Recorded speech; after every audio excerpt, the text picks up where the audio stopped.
Olá, meu nome é Paulo Cogos, estou fazendo mais esse vídeo aqui porque o pessoal não para de encher o saco com o negócio do Temer, do Cunha.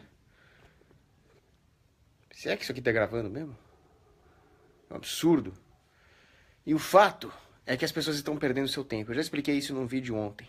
Mas o que eu quero dizer é que não existe algo como uma crise política. É óbvio que vai haver disputas pelas posições políticas. Porque a posição política é uma posição muito confortável. Pelo menos materialmente. É uma posição onde você pode usurpar, espolhar, roubar, enganar à vontade, sem medo de retaliação. Então é claro que vai haver disputas de poder dentro da política para ocupar esses cargos criminosos, esses cargos de vida fácil, esses cargos de gente parasita, vagabunda e criminosa. Então, por que alguém se surpreende? Por que demônio alguém se surpreende que existem brigas de poder entre os próprios políticos? É claro que a maioria dessas brigas é fachada. É claro que essas brigas servem simplesmente para dividir as pessoas em times, em equipes, como se fosse uma gincana, e tirar delas a verdadeira atenção para o verdadeiro conflito, que é o conflito do Estado contra a sociedade. Mas é claro que os indivíduos que compõem o Estado têm os seus interesses pessoais e eles vão brigar para ver quem ocupa as posições de poder, ou seja, quem é que rouba mais gente. Quem é que vai ficar lá parasitando a população por mais tempo. Então, se a própria existência da política é antiética, eles estão lá para roubar o povo, por que eles acham que vai ter alguma honradez entre os próprios, né? Mas essa não é a questão. A briga entre os políticos não deve nos afetar. Eles que se fodam, eles que morram. O problema é a existência da política, mas o que é interessante é que eles conseguem fazer a população engolir o jogo deles. Então eles capitalizam o próprio conflito interno que existe dentro do sistema político para se locupletar, porque isso desvia a atenção da população. A população acha um absurdo as agressõezinhas que existem de um político contra o outro e não acha um absurdo a grande agressão do sistema contra nós. Como eles conseguem manipular a população desse jeito? Porque o Estado é um grande mecanismo de guerra psicológica. A guerra que eu tanto me refiro, a qual eu tanto me refiro entre o Estado e a população, é principalmente uma guerra psicológica. Que se a guerra fosse na porrada, se fosse no meio da rua, quebra-pau, molotov, tiro de AK, a população ganhava, e ganhava fácil. Que é muita gente, cara. É muita gente contra os políticos. Se a população acordasse e falasse, pô, minha família, meus amigos, minha comunidade, pô, vamos matar esses políticos, acabava, cara. No pau, na porrada, na facada, num chute, na voadora, nós ganhávamos. O problema é que na guerra psicológica o Estado realmente é muito bom. Ele é realmente superior em propaganda, em mentira, em demagogia. Então, o Estado trabalha principalmente a guerra neocortical, os vieses de percepção, os vieses de raciocínio, os vieses psicológicos. E um deles é um viés de atribuição, que se chama Attribution Bias. Esse Attribution Bias ele foi teorizado por um psicólogo da escola de Gestalt chamado Fritz Heider. E o Fritz Heider percebeu que muitas vezes as pessoas tendem erroneamente a fazer uma distinção entre um comportamento individual, uma falsa distinção, e as exigências de um entorno institucional, por exemplo, ou de qualquer situação que seja. Então as pessoas acabam dissociando o comportamento de certos indivíduos do seu entorno situacional, atribuindo a defeitos de personalidade ou a idiosincrasias, ao invés de atribuir ao desenho da situação. Um claro exemplo disso é aquela mania que as pessoas têm de fazer uma distinção entre governo e Estado. Não, é porque o Temer é assim, é porque o Cunha é assado. Temos que substituir os políticos. Que o Temer, o caralho? O problema é o Estado. É claro que o Estado atrai psicopatas. É claro que esses caras que eu citei são todos bandidos. Mas isso é o que o Estado atrai. Isso é o incentivo que o Estado desenha. Então não adianta você falar, não adianta você chegar e achar que aquela específica prostituta daquele bordel é uma mulher promíscua. De fato, ela é. Mas o problema não é que aquela moça ali é promíscua. O problema é que aquilo é um bordel. Então é claro que as moças que lá trabalham são todas promíscuas. Porque aquilo é um puteiro. Aquilo é um bordel. O que você espera? Né? Porra. Então, é claro que os políticos são todos uns safados, mas o que você espera da política? O que você espera do Estado? Então não existe essa distinção entre governo e Estado. O governo é um sintoma e o Estado é a doença. É falsa a distinção entre governo e Estado. O governo é o que você pode esperar do desenho institucional estatal. Um governo é o que você pode esperar é o acidente da essência que é o Estado. Não caia no attribution bias. Não, então o problema é o político XYZ, o problema é o político fulano. Se trocar, dá tudo certo. Não dá tudo certo porra nenhuma porque o Estado continua. Fritz Heider, pesquisa esse cara. Então o Estado continua explorando esse bias para fazer as pessoas acharem que a culpa é desse governo. E quando as pessoas acham que a culpa é desse governo ou desse parlamentar, elas começam a brigar entre si. Você votou nele, é você que votou no outro. Porra, parem com isso, cara. Olha aí o problema de votar também, né? Se alimenta a ilogicidade conflituosa que o Estado coloca no seio da sociedade, né?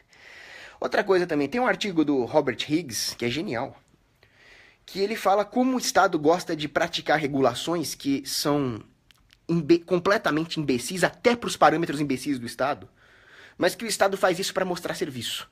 O Estado faz isso para mostrar algum tipo de indispensabilidade para a população continuar legitimando. Aí eu estava matutando hoje e eu cheguei a uma conclusão em relação a isso. Tem outra coisa que o Estado faz também. O Estado cria falsos crimes. Não só os falsos crimes para punir os inocentes, né? Falar que tráfico de droga é crime, esse tipo de coisa. Mas o Estado acaba trabalhando a população, trabalhando a mentalidade coletiva, para achar que os piores crimes que existem são crimes cometidos pelos políticos contra o Estado. Corrupção, né? Peculato, desvio de verba. É claro que isso sempre vai surgir toda vez que houver algum arranjo ilógico como é o Estado, toda vez que nós relativizarmos a propriedade privada. E eu já fiz um vídeo dizendo que a corrupção não é uma coisa ruim. A corrupção acaba surgindo com o Estado, mas ela é um sintoma do que restou de humanidade, não um sintoma da doença estatal. O que é doentio mesmo é obedecer cegamente ao Estado. Mas aí que tá, quando o Estado capitaliza esse tipo de coisa, ele acaba se alimentando. Então, olha, tem um político roubando ali, tem um político desviando recursos aqui, a população fica atônita. Porque, no final das contas, a população só percebe aquilo que a mídia quer que ela perceba. Teve um latrocínio outro dia, num ferro velho, ninguém falou nada, nem eu sei o nome do cara que foi morto. Porra, latrocínio é o que nós devíamos estar falando, a população não está falando. Então a mídia decide quais eventos vão causar indignação na população. Aí, olha o que o Estado faz.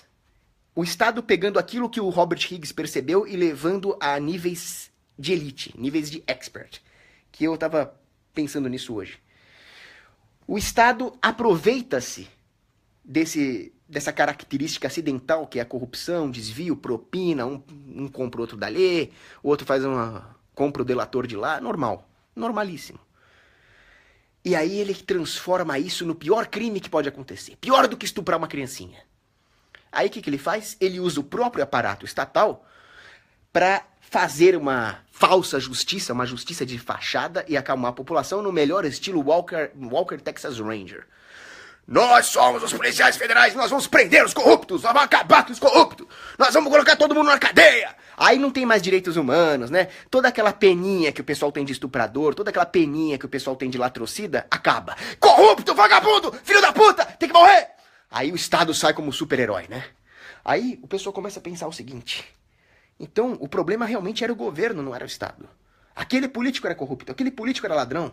E aí o Estado, o Moro, a Polícia Federal foi lá e desceu o cacete, é isso mesmo.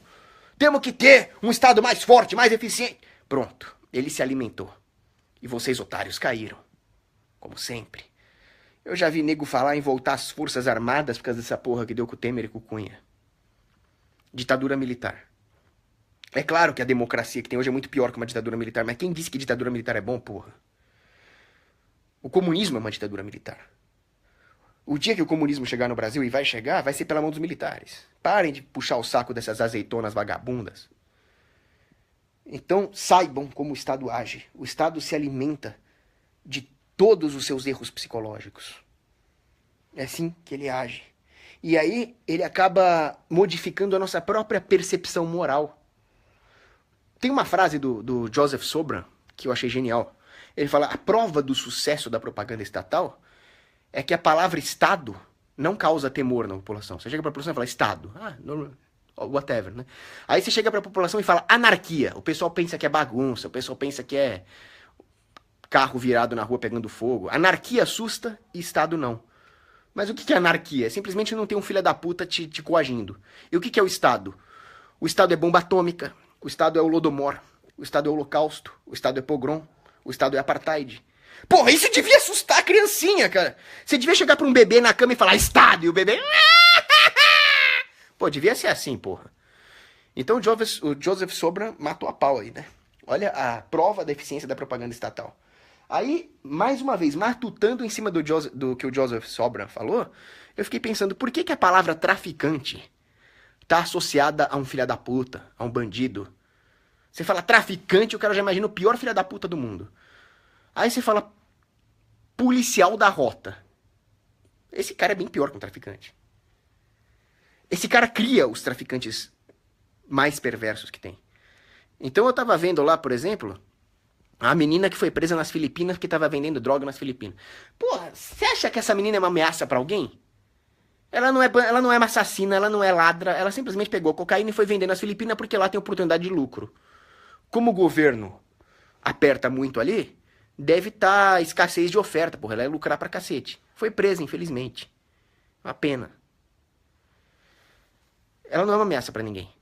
Tanto é que eu cheguei no próprio grupo libertarianismo e falei em traficante honesto. Existem os traficantes honestos. E o pessoal pensa que eu tô louco quando eu falo isso. Mas não, eu tenho uma amiga que é traficante. E é uma traficante honesta. Não vou citar nomes, né, porra? Perigoso isso. Mas a minha amiga é uma traficante honesta porque ela planta maconha na casa dela e vende na faculdade. Ou seja, ela planta uma erva, uma espécie vegetal e vende pro otário que quer comprar. Qual é a porra do problema? Nenhum. Pelo contrário.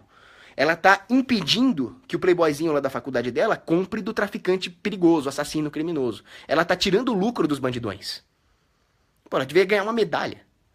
Essa é uma traficante honesta. E ela não rouba ninguém, não frauda ninguém, ela só tá na dela lá, com a maconha dela, fica lá cantando música do Bob Marley, whatever. Agora, quando você fala em deputado devia ser pior que xingar a mãe. Cara, você é um filho de uma deputada, cara. Devia ser pior do que xingar de filha da puta. E não é. Deputado, o pessoal pensa que é alguma coisa digna. Vossa Excelência é a puta que te pariu, cara. Esses caras são bandidos. Então o Estado conseguiu transformar o traficante em uma coisa necessariamente perversa, simplesmente porque ele empreende um comércio que a gangue estatal não deixa. Aí é claro que existem muitos traficantes bandidões. Muitos. Por quê? Porque o Estado, ao proibir as drogas, fez com que o mercado, com que toda oportunidade de lucro no comércio de drogas ficasse na mão de bandidos perigosíssimos, inclusive com contatos no governo. Mas essa não é a natureza, isso não é a essência do tráfico. Isso é um acidente causado pela proibição. Agora, o deputado não. O deputado é sempre um filho da puta. O deputado é sempre um vagabundo. O deputado é sempre um criminoso. Absolutamente sempre. O candidato a deputado também é sempre um filho da puta.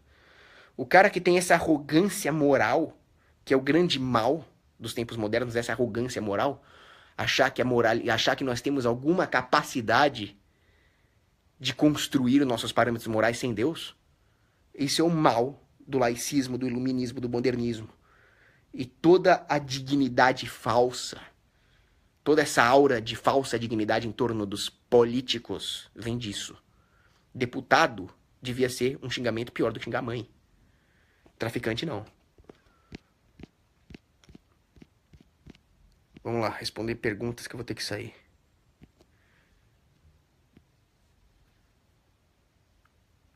O João Vitor pergunta o seguinte: se a política é uma crise, como se explica a política nos países nórdicos, que parece ser boa?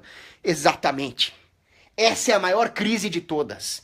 Os países nórdicos são a sociedade mais doente que existe. Graças a Deus que o Brasil não tem políticos nórdicos, tem políticos brasileiros. É saudável que nós tenhamos políticos como Cunha, como outro cara que leva amante lá de helicóptero. Isso é saudável. Agora, na Suécia, não. Na Suécia, na Dinamarca, lá, a palavra que eles usam para imposto é amor. Eles substituíram toda a humanidade, todo o strive por adquirir virtudes, eles substituíram pela confiança cega nos políticos que estão afundando aquela nação, estagnada economicamente, ou pior, regredindo economicamente, entupida de muçulmanos, e os muçulmanos estupram as suecas e ninguém pode nem falar mal desses filhos da puta. É isso que os politiquinhos respeitáveis conseguiram nos países nórdicos. Eles conseguiram transformar a profissão mais filha da puta que existe, a ocupação mais nojenta e demoníaca que existe, que é o político, tá na Bíblia que o anticristo vai vir desse meio, em algo respeitável. Eles não são respeitáveis. O que é aterrador é respeitar uma figura que jamais seria respeitável. Portanto, é honesto, é transparente que um político coloque o sobrinho como assessor de gabinete ganhando 50 mil por mês sem concurso. Isso é saudável. O que não é saudável é o político ir trabalhar de bicicleta. Por isso que o Brasil tem chance, a Suécia não. Vamos lá.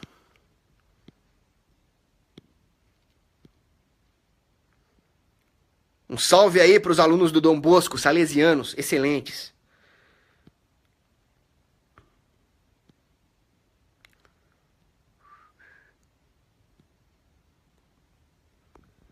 Cara, para de falar mal da minha camiseta porque ela é vermelha. Que mania de achar que tudo que é vermelho é comunista.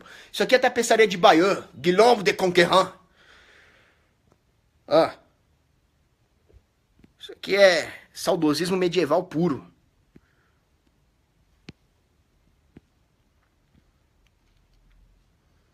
Leônidas Leão fez um excelente comentário aqui. O Estado moderno é um estado de insanidade mental. E não é deles, é nosso, que legitima essa merda. Eles sempre foram psicopatas, sádicos, né? Mas nós estamos com uma síndrome de Estocolmo. Aliás, a palavra síndrome de Estocolmo nunca fez tanto sentido, né? Na história da humanidade.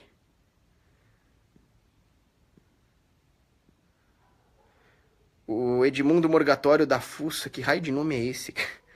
Fala para eu comentar sobre a relação entre praxeologia e escolástica. Cara, isso é um assunto gigantesco. O que eu posso dizer é que as primeiras aferições econômicas com alguma base praxeológica vieram dos autores escolásticos. São Bernardino de Siena, por exemplo.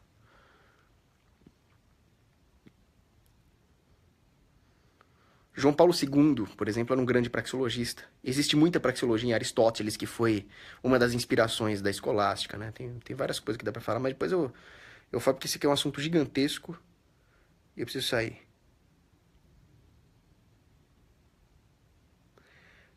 Luan Lucas, você tá errado. A política é necessariamente coercitiva, fraudulenta. Um líder aceito voluntariamente não tá fazendo política. Ele tá fazendo uma liderança. E geralmente essa liderança tende a ser cada vez menor à medida que as pessoas vão substituindo o risco moral dessa liderança por outras soluções. Isso não é política. Justamente quando ela tem componentes políticos, que é quando ela está legitimando aquilo que é ilegítimo, é que começa a haver risco moral no escopo que ele se propõe. Então, por exemplo, num condomínio, né? O cara que simplesmente vai tomar decisões condominiais que tem que ser tomadas não está praticando política, ele está praticando administração condominial.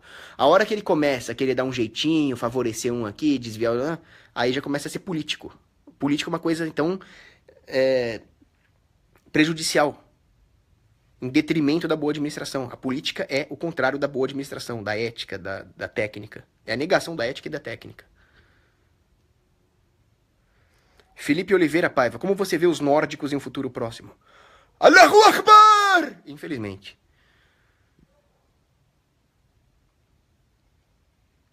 Gabriel Tadashi Kobayashi, você acredita que os europeus passarão a migrar para as Américas? Eu não sei, mas as francesas são muito bem-vindas. As francesas, né? Inclusive eu tenho um quarto de hóspede aqui para francesinha.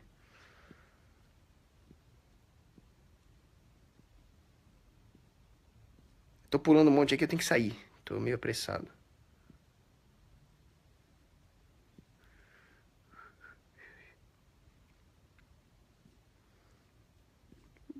Ok. Abraço e beijo pras meninas.